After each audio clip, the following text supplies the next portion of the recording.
कैसे हैं आप लोग। लेक्चर नंबर 4 कोऑर्डिनेट ज्योमेट्री आज हम लोग स्टार्ट कर रहे हैं। ठीक है, इसके अंदर हम लोग पढ़ रहे हैं टाइप्स ऑफ लाइंस, रेखाओं के प्रकार। ठीक है ना। इसमें हमने क्या किया है कि दो रेखाएं मान ली है। ठीक है, जैसे कि हमारा एक रेखा हो गया a1x plus b1y plus c1 equal to 0, a2x plus b2y plus c2 equal to 0।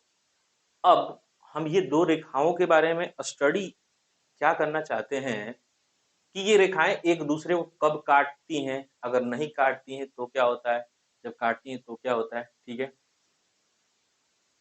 तो इसमें पहला चीज आया हम लोगों का इंटरसेक्टिंग लाइन, यानी कि प्रतिच्छेदी रेखाएं। प्रतिच्छेदी मतलब वहां पे लिखा हुआ है, डेफिनेशन साफ साफ लिखा हुआ है, it means equation have unique solution and condition.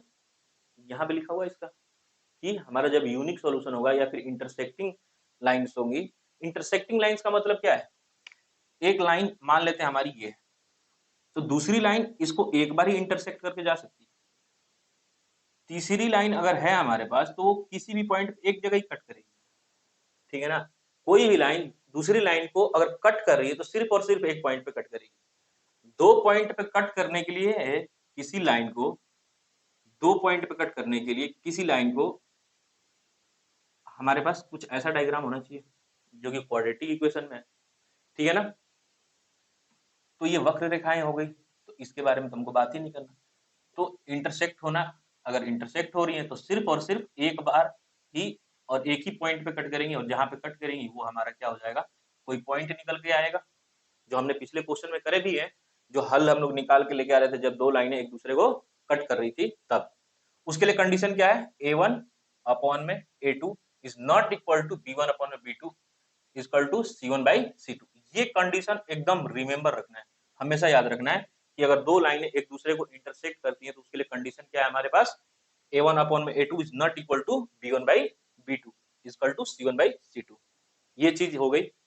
फिर दूसरा जो लाइन आता है हमारे पास वो कौन सा है, पैरेलल लाइन। पैरेलल लाइन यानी कि समांतर रेखाएं। इसका मतलब, समांतर लाइन का मतलब क्या है हमारे पास, कि दो लाइनें एक दूसरे को कभी कट नहीं करेगी। ठीक है ना, दो लाइनें कभी एक दूसरे को कट नहीं करेगी, और जब एक दूसरे को जब कट ही नहीं करेगी, जब कट नहीं करेगी, जब एक दूसरे को प्रतिच्छेद नहीं करेगी तो कोई हल भी नहीं निकल के आएगा। अगर मान लीजिए कि ये दोनों लाइनें, ये जो दो दो लाइन हमने माना है, अगर ये दो लाइनें एक दूसरे को कहीं कट नहीं कर रही है, कहीं भी प्रतिच्छेद नहीं कर रही है, जब प्रतिच्छेद नहीं करेगी तो उससे कोई हल नहीं निकल के आएगा। ठीक है ना, हल तभी निकल के आता है जबकि जब ये एक दूसरे को क्या कर रही हो, प्रतिच्छेद कर रही हो। ठीक है ना, तो इस केस में कैसी होंगी, हमारी समांतर रेखाएं कुछ ऐसी दिखाई देंगी। समांतर रेखाओं के लिए कंडीशन क्या है कि इनके बीच की दूरी हर पॉइंट पे क्या होना चाहिए, बराबर होना चाहिए, तभी समांतर रेखाएं कहलाएंगी। इनके बीच की दूरी क्या होनी चाहिए, हमेशा हर जगह पे क्या होना चाहिए, बराबर होना चाहिए, तभी वो समांतर रेखाएं कहलाएंगी। ठीक है, और दूसरा कंडीशन जो कि हम लोग पिछले क्लास में पढ़ चुके हैं, उसमें क्या था कि उनका जो स्लोप होगा, जो उनका ढाल होगा, एक दूसरे क्या होना चाहिए, बराबर होना चाहिए। ठीक है ना, इनके बीच की दूरी हमेशा बराबर होना चाहिए, हर पॉइंट पे बराबर होना चाहिए, और इनका ढाल क्या होना चाहिए, बराबर होना चाहिए। ठीक है, और इस केस में कोई भी हल नहीं होता है। जब कोई हल नहीं होता है तो उसके लिए हमारे पास एक सोल्यूशन है, क्या है, a1 अपॉन में a2 equal to b1 by b2 is not equal to c1 by c2। ये कंडीशन है जब हमारी कोई दो लाइनें एक दूसरे के क्या हो जाए, समांतर हो जाए। अगर आप ध्यान से देखेंगे तो हमने लिखा था समांतर रेखाओं के लिए कि a1 अपॉन में b1 equal to a2 upon में b2, ये लिखा था हमने। अगर इसी को हम लोग तिरछा तिरछी गुणा कर दे, क्रॉस मल्टीप्लाई कर दे, तो ये a1 अपॉन में a2 इक्वल टू हो जाएगा b1 बाई b2। ये और इसमें दोनों में फर्क तो है ही नहीं, समझ में आया। तो ये हमारी समांतर रेखाओं के लिए हो गया। अगला हम लोग लाइन पढ़ेंगे, देखते हैं अब उस तीसरी लाइन के बारे में पढ़ते हैं। अगला तीसरा जो हम लोगों का लाइन का प्रकार है, उसके अंदर हम लोग देख रहे हैं कोइंसाइड लाइन, संपाती रेखाएं। It means equation have infinite solution and condition is this one. ठीक है, इसका अर्थ है कि समीकरण का अनंत हल है। अगर मैं आप लोगों से पूछूं कि ये एक लाइन है, इस पे हम लोगों को एक सॉल्यूशन या यूनिक सॉल्यूशन कब मिल रहा था, जब एक रेखा इसको कट करके चली जा रही, ठीक है। क्या ऐसा संभव है कि मैं इस रेखा पे एक दूसरी रेखा ला करके रख दूं, ठीक है ना। इसी रेखा पे एक दूसरी रेखा अगर हम लोग रख देते हैं तो वो हर बिंदु पे दूसरी वाली लाइन को कट करते जाएगी, ठीक है ना, हर बिंदु पे।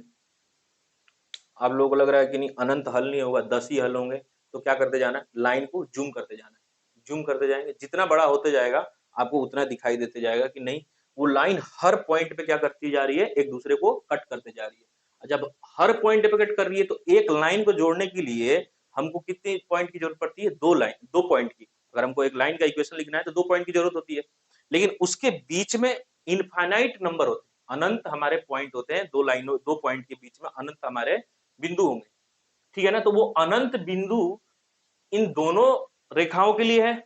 अब जब ये दोनों रेखाओं पे अनंत बिंदुएं हैं तो हमारा सॉल्यूशन जो निकल के आएगा, ठीक है ना, जो हल निकल के आएगा वो भी कैसा होगा, अनंत ही होगा, ठीक है। इसीलिए यहाँ पे क्या लिखा गया है कि जब संपाती रेखाएं होती है, एक दूसरे पे लेटी हुई रेखाएं होती है, तब उसके लिए हमारा जो हल निकल के आता है वो कैसा होता है, अनंत होता है। और उसके लिए कंडीशन क्या है कि a1/a2 equal to b1/b2 equal to c1/c2, ठीक है ना। ये a1/a2 और b1/b2 से आपको समझ में आ रहा है कि ये m1 इक्वल टू m2 है, ठीक है ना। और ये c1/c2 का रेशियो है, ठीक है ना। अगर आप इसको और ज्यादा ध्यान से देखें ना तो ये एक तरीके से ये लिखा हुआ है कि दोनों लाइनें, जो दो लाइन है जिसकी हम कंपैरिजन कर रहे हैं, वो दोनों लाइनें दो लाइन ना होकर के एक लाइन ही है, ठीक है ना। वो इक्वेशन कैसे लिखा जा सकता है, मैं अगर एक इक्वेशन लिख दूं x प्लस वाई बराबर या प्लस का 4 इक्वल टू 0, एक हमारे पास ये हो गया। और इसी को हम लोग अलग तरीके से कैसे लिख सकते हैं, 2x प्लस का 2y प्लस 8 बराबर 0, ठीक है। कुछ नहीं करना है, इसमें से 2 कॉमन निकालो, ये इसी की तरह दिखाई देगा, ठीक है ना।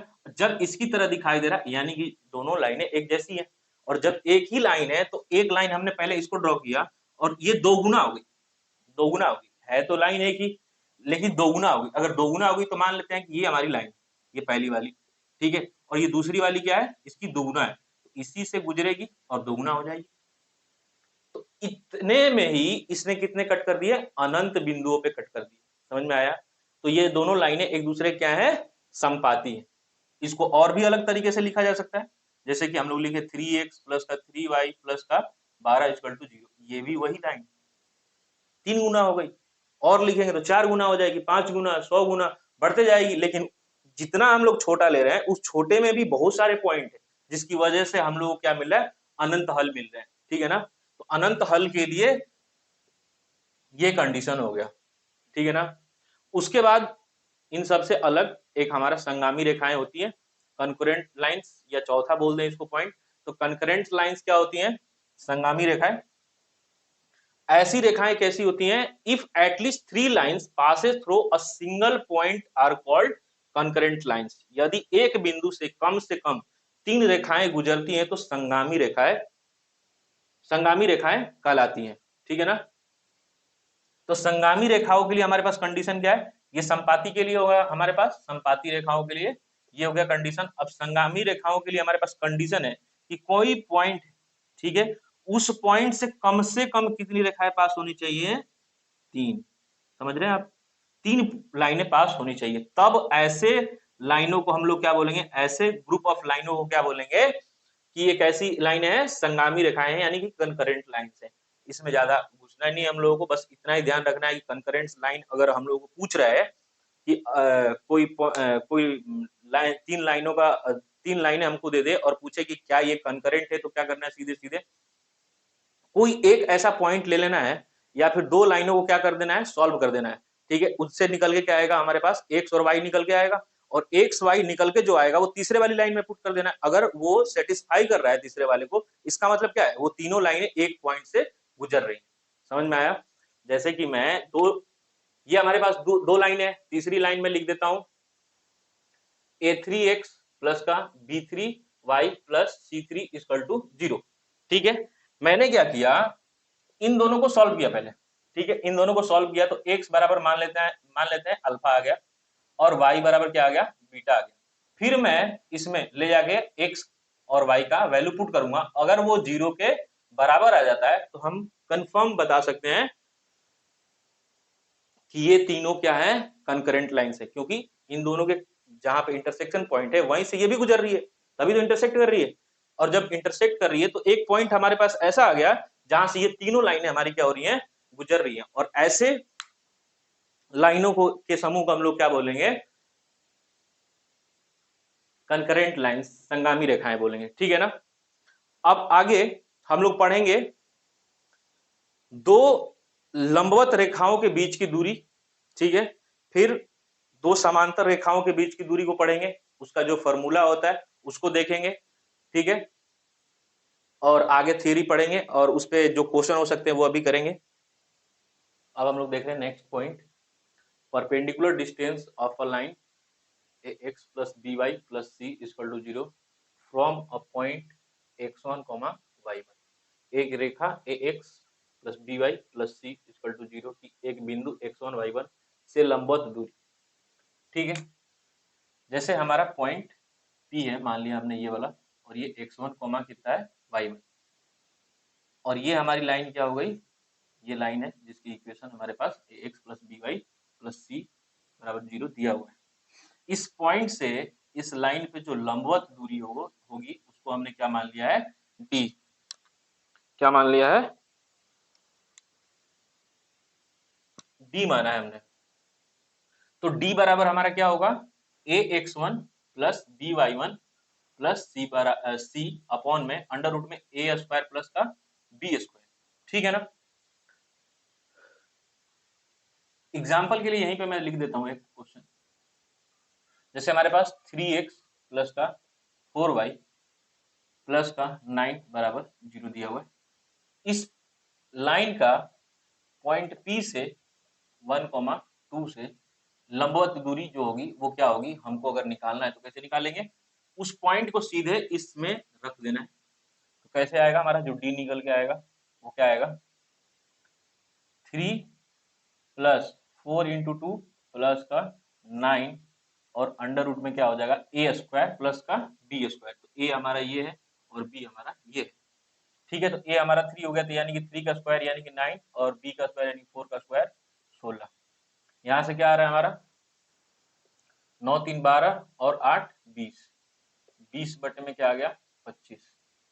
ठीक है ना, यही आएगा। हाँ ठीक है, यही आएगा। तो यहाँ से 5 से अगर हम लोग डिवाइड भी कर दे तो कितना आ जाएगा, 4/5 के बराबर, यानी कि जो पर लंबवत दूरी हो जाएगी वो कितना हो जाएगा, 4/5 आ जाएगा। ये एग्जाम्पल, एक छोटा सा एग्जाम्पल दे दिया है मैंने, क्वेश्चन अभी करेंगे, लेकिन अभी के लिए अंडरस्टैंडिंग के लिए सीधे सीधे इस पॉइंट को x के जगह पे 1 रख देना है, y के जगह पे 2 रख देना है, और अंडर रूट में हमारा a square plus b square हो जाएगा। ठीक है, दूसरा जो पॉइंट है हमारे पास, दूसरा पॉइंट यानी कि दूसरा पॉइंट हमने लिया distance between two parallel lines. यहाँ पे कर लेंगे टू पैरेलल लाइंस, समांतर रेखाओं के, दो समांतर रेखाओं के लिए, दो समांतर रेखाओं के बीच की दूरी। तो ये हमारे पास एक समांतर, एक रेखा ये हो गई और इसके समांतर दूसरी रेखा ये होगी। एक चीज यहाँ पे ध्यान देंगे, तो समांतर रेखाओं में जो एक्स वाला और वाई वाला जो टर्म है वो सेम है, सिर्फ चेंजेस किस में आ रहे हैं, कांस्टेंट वाले में।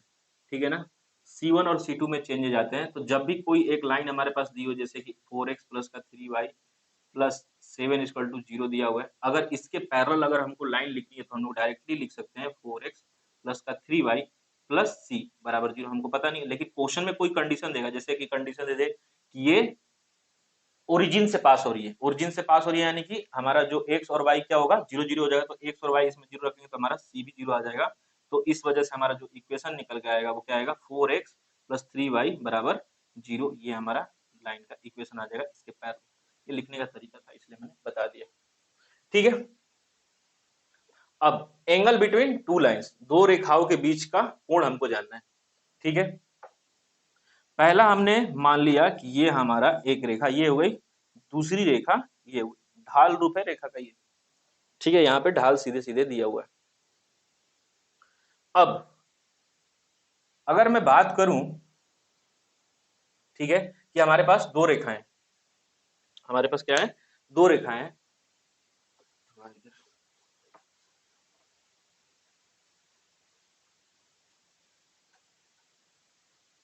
हमारे पास क्या है, दो रेखाएं। तो मैंने आपको 2-3 बार ये बातें बता चुका हूं कि जब भी हमारी कोई रेखा है तो पॉजिटिव एक्स एक्सिस के साथ कोण बनाती है। ये एक मान लेते हैं हमारी लाइन L1 है, ठीक है, इसको भी मैं L1 बोल देता हूँ, थोड़ा सा समझदारी से काम लेते हैं। L1 हमारा हो गया। दूसरी लाइन हमारी मान लेते हैं हमारी क्या होगी, L2, ठीक है, यहाँ पे कोण यहाँ पे नहीं बन सकता, यहाँ बन जाएगा, ठीक है ना। तो हमारा जो कोण बनेगा L1 और L2 के साथ, एक पॉजिटिव एक्स एक्सिस का, एक ये वाला होगा, ठीक है, एंटी क्लॉकवाइज डायरेक्शन में। मैंने इसको बोल दिया है बड़े वाले कोण को θ2, और ये वाला कोण हमारा हो गया जो L1 बना रही है पॉजिटिव एक्स एक्सिस के साथ θ1। तो ये लाइन L1 और L2 के बीच का जो कोण हुआ वो क्या हो जाएगा, क्या मैं इसको अल्फा बोल देता हूँ, ठीक है, अल्फा। तो अल्फा बराबर क्या हो जाएगा, θ2 माइनस का θ1। अगर हमको अल्फा निकालना है तो अल्फा क्या है, ये पूरे कोण में से ये छोटा वाले कोण को, इधर वाले कोण को घटा देंगे तो ये ऊपर वाला कोण मिल जाएगा हमको, है कि नहीं। तो उसी को मैंने क्या लिखा है, θ2 माइनस θ1। अब अगर मैं दोनों साइड tan ले लेता हूं तो tan अल्फा, इधर क्या हो जाएगा tan θ2 माइनस का θ1। अब जिसको थोड़ा सा त्रिकोणमिति आता है, ठीक है, तो त्रिकोणमिति में एक फॉर्मूला है tan a minus tan b, sorry tan a minus b का, और इस ये होता है tan a minus tan b upon में 1 plus tan a tan b, ठीक है ना। तो इसी को हम लोग क्या कर रहे हैं, खोल रहे हैं, तो क्या आ जाएगा, tan θ2 माइनस tan θ1 अपॉन में क्या हो जाएगा 1 प्लस tan θ1 और tan θ2। और ये जो कोण बना रही है उसी का tan थीटा, जैसे कि लाइन L2 ने क्या बनाया कोण θ2, तो उसका tan ले लिया हमने, तो वो किसके बराबर आ जाएगा, ढाल के बराबर आ जाता है, M2 के बराबर आ जाएगा। वैसे अगर tan θ1 की बात करूं मैं तो वो किसके बराबर आ जाएगा, M1 के बराबर आ जाएगा, ठीक है ना। अब θ2 का वैल्यू हमको पता है, θ1 का वैल्यू हमको पता है, ठीक है ना। तो यहाँ पे अगर हम लोग रखें तो क्या आ जाएगा, M2 माइनस का M1 अपॉन में 1 प्लस M1 M2 या M2 M1, ये हो गया हमारा tan अल्फा, यानी कि दो लाइनों के बीच का कोण, ठीक है ना। यही चीज जो यहाँ पे दी हुई थी उसी को मैंने वहां पे थोड़ा अच्छे से समझाने के लिए किया है, ठीक है। तो दो लाइनों के बीच का अगर हम लोग को कोण निकालना होगा तो कैसे निकालेंगे, आई थिंक मैंने बहुत अच्छे से समझा दिया है और आप लोगों को समझ में भी आ गया होगा, ठीक है ना। इसको याद रखेंगे, ये जरूरी नहीं है कि हमको पूरा याद हो, लेकिन हमको इतना याद रखना इस फॉर्मेट में या फिर इस फॉर्मेट में याद होना ही चाहिए, क्योंकि जब हमको क्वेश्चन आएगा हमारे सामने हमारे, तो इतना हमारे पास टाइम तो होता नहीं है कि हम लोग ये सारी चीजें करें। तो उससे अच्छा क्या है, इसको या फिर इसको, इन दोनों में से कोई भी एक याद कर लेंगे तो हमको दूसरा वाला फॉर्मेट पता चल जाएगा। तो किन्हीं एक को याद कर ले, ठीक है। अब अगला टॉपिक हम लोग देख रहे हैं त्रिभुज, ठीक है। त्रिभुज के अंदर क्या हम लोग माने, let a triangle ABC whose vertices are x1, y1, x2, y2 and x3, y3। हमने एक ट्रायंगल मान लिया, ठीक है, जैसे कि हमारे पास एक ट्रायंगल है, ठीक है, ABC, ठीक है, उसके वर्टाइसेस वहां पे दिए हुए हैं, ठीक है। तो अब हमारे पास शीर्ष दिए हुए हैं, हमको चाहिए क्या, त्रिभुज का क्षेत्रफल। तो त्रिभुज का क्षेत्रफल इसको डिनोट हम लोग करते हैं डेल से, ठीक है। ये किसके बराबर हो जाएगा, ये हमारे पास फॉर्मूला है, त्रिभुज का क्षेत्रफल निकालने का फॉर्मूला है हमारे पास, ठीक। इसी चीज को हम लोग इस फॉर्मेट में लिख देंगे। करना क्या है, पहले शीर्ष को पकड़ेंगे, x1 y1 x2 y2 x3 y3, फिर से जिससे हमने स्टार्ट किया उसी से एक बार फिर से रिपीट कर देंगे तो हो जाएगा। इसमें ध्यान क्या रखना है, जब इसको हम लोग ओपन करेंगे तो 1/2 x1 का गुणा करेंगे हम लोग y2 के साथ, तो x1 y2 माइनस में आ जाएगा, ये वाली जो चीज जाएगी वो गुणा होके माइनस में आएगी, तो माइनस का क्या हो जाएगा x2 y1 प्लस का इसका इसके साथ करेंगे तो क्या हो जाएगा x2 y3 और इसका इसके साथ करेंगे तो क्या हो जाएगा x3 y2 प्लस का वैसे ही x3 y1 माइनस का x1 y3, ठीक है ना। ये हमारे पास तरीका है इसको सॉल्व करने का, और मेरे हिसाब से ये आसान तरीका है, ठीक है ना। वैसे ही अगर हम लोगों को निकालना होगा किसी भी क्वाड्रिलेटरल का जिसकी भुजाएं क्या हो, 4 हो 5 हो, कोई दिक्कत वाली बात नहीं है। अगर वो क्या है हमारे कंटिन्यूअस पॉइंट है, ठीक है ना, रेगुलर एंगुलर पॉइंट है कि मतलब कि एक के बाद एक के बाद एक पॉइंट आ रहा है, तो उसका भी क्षेत्रफल जैसे हमारे पास 4 पॉइंट हो तो ज्यादा सोचना ही नहीं है। यहाँ पे मान लेते हैं कि अभी हमारे पास x3 तक था, अगर मान लेते हैं हमारे पास 4 होता तो यहाँ पे 4 भी लिख देते और फिर से रिपीट कर देते हैं x1 और y1, ठीक है ना। और फिर से ऐसे ही हम लोग क्या करते हैं खोल देते हैं, इधर वाला हमारा प्लस हो जाता, इधर के साथ जो आता वो माइनस के साथ आता, तो क्वाड्रिलेटरल का हमारा क्या निकल जाता, क्षेत्रफल निकल जाता। इसी मेथड से करेंगे तो आसान है, वरना लोग क्या करते हैं कि एक क्वाड्रिलेटरल हमने बना लिया, ये हमारा क्वाड्रिलेटरल है, तो उसको 2 भागों में बांट दिया, हमारे पास ये पॉइंट है, ये पॉइंट है, ये पॉइंट है और ये पॉइंट है, इसका क्षेत्रफल निकाला, फिर इसका क्षेत्रफल निकाला, दोनों को ऐड कर दिया। तो मेरे हिसाब से ये लेंदी तरीका है, और ये वाला तरीके से अगर चलेंगे तो फटाफट आंसर आ जाएगा, ठीक है। अब इसके बाद बात कर रहे हैं हम लोग, देखते हैं ये वाला पॉइंट बहुत शानदार पॉइंट है। If 3 points x1, y1, x2, y2 and x3, y3 are collinear, then area of the triangle formed by these vertices will be equals to 0, ठीक है ना।